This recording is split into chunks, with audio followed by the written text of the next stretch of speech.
credit where it's due. Alright, telecom operators have done plenty for this country over the last decade. They've allowed your Chacha ji to send in dirty SMS jokes all day long. They've even tried to convince you that har ek friend zaruri hota hai. You know what? Har ek friend zaruri nahi hota hai. Some friends are matlabi and are only your friends because they want to play FIFA and you're the only person they know who has an Xbox. So tell your pretend friends to... Anyway, the point is, if you're one of those 3 people in the country that actually likes your telecom operator, don't worry. Because we finally have something that will push you over the edge. Because right at this very minute, India's telecom companies are lobbying the Telecom Regulatory Authority of India to enact a regulation in a way that will change the way Indians are using the internet forever. These telecom operators are going after something that's called net neutrality.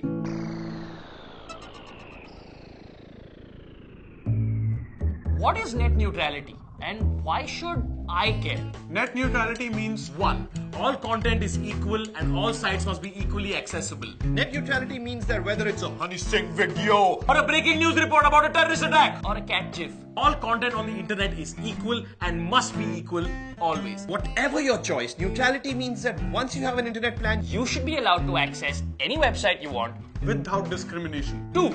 Neutrality also means that no matter what telecom operator you're with, you should be able to access all data on the internet at the exact same speed. simply put, just because your telecom company hypothetically has a deal with, like, say, Flipkart, Shouldn't mean that they can make the Amazon website or an independent retailer's website load slower for you. So slow, in fact, that you eventually give up and you're forced to shop at Flipkart because it's the only one that opens fast. Except right now, telecom operators want the option of doing exactly that. Yes. which sucks because, let's be honest, The only thing worse than no internet is slow internet. It's chalu kyun nahi ho raha hai? Why is this so? Telecom operators want to carve up the internet into a bunch of different sections such that you have to pay to access every single one of them separately. Imagine you go to a children's park and you pay 100 rupees to get it. And then you head over to a slide because, hey, who doesn't love slides? But a guy stops you and says, sorry sir, if you want to use this slide, you have to buy the slide access pack, sir, for extra money, you know? and so you decide to go on the swings instead, except the same man stops you and he says, Nope. To use the swing, you need to buy special swing set pack, sir. Come on, sir. Okay, fine, yaar. Okay, fine. you buy access to the swing pack for another 50 bucks, except When you try to swing fast, the swing refuses to go faster. Oh, sir, if you want to go fast, you have to pay even more for the high-speed swing pack, sir. Otherwise, sorry, you can't go faster. at this point you're probably thinking, Wait, what the hell was that original 100 rupee charge for if I can't even use it to do anything? Oh, sir, that was just for the privilege of standing on the grass, sir. in a nutshell, that's exactly what telecom operators want to do right now. So, want to send a naked picture to strangers on Snapchat? Buy the Snapchat pack. Want to show people a picture of khichdi and hashtag the hell out of it on Instagram? Buy the Instagram pack. Want to use BBM? Buy...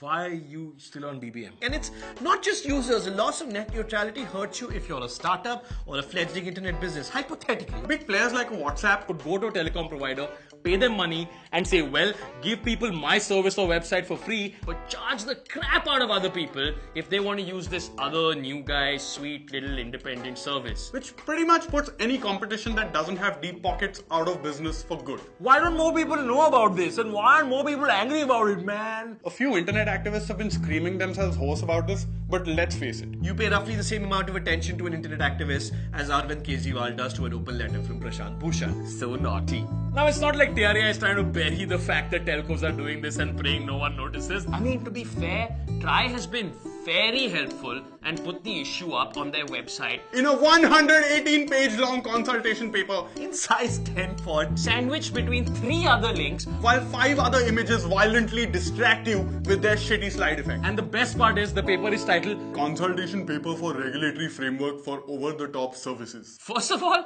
that's a really innocent name to give something that threatening. If TRAI were to name a nuclear warhead, they would just call it Fluffy.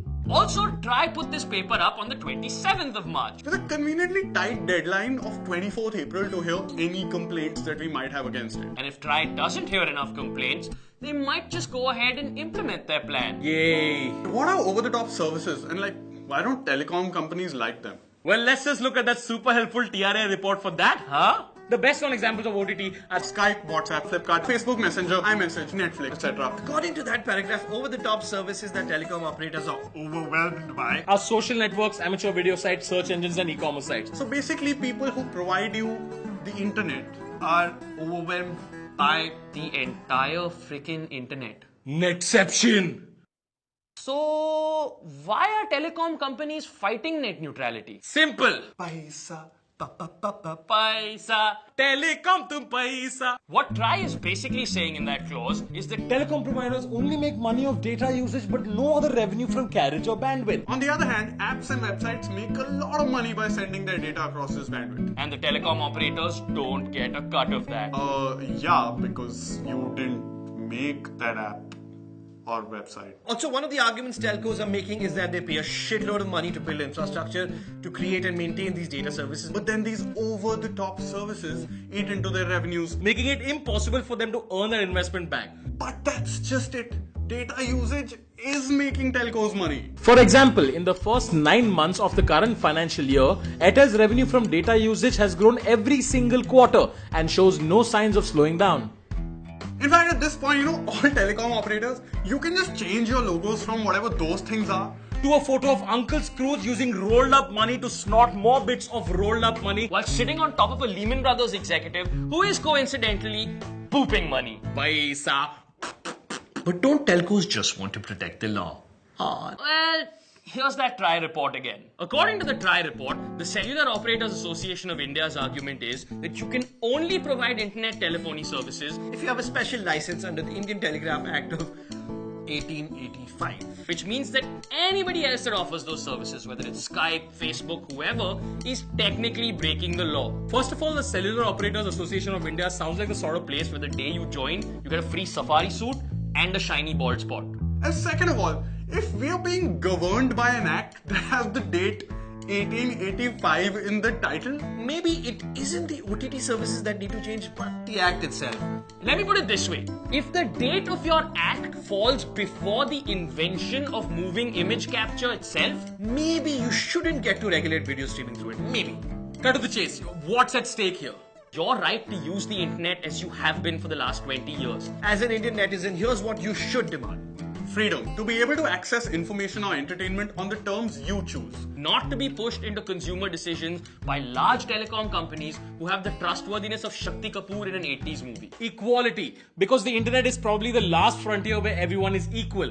Where else can Barack Obama post this picture and get this comment? And lastly, it's about the future because the internet is a utility, it's not a luxury. A lot of other countries have already adopted net neutrality, and if India is to progress with them, An open and free internet is essential. Okay, so what can I do as a user to stop this? What you need to do right now is log on to www.savetheinternet.in. All you have to do is log on to the site, type your name and your email address, and with just 2 clicks, you can send an email to TRAI answering those 20 questions. If you're on mobile, click on the link in the description or on the I button on the top right of the video. and tweet using the hashtag #SaveTheInternet. And tell your friends and your family and anyone you know who has ever used the internet to do the same. It's worth it, we promise. Listen, don't subscribe, don't like, guys, just send the email. Do what we said, if you want to not be ripped off by a telecom company or your ISP, just please go ahead and do this. Just go, you need the internet. If you don't click, this will not happen very often. 24th April, TikTok. Stop waiting, मेरे बाल का हालत देख, like 4 बजे ये shoot हुआ है दिन में. Like seriously, if I can make this video at 4 in the morning sweating, you can log on to the website and send that email to TRAI. I'm just gonna wait here till you click. I don't know where to be. I'll just wait.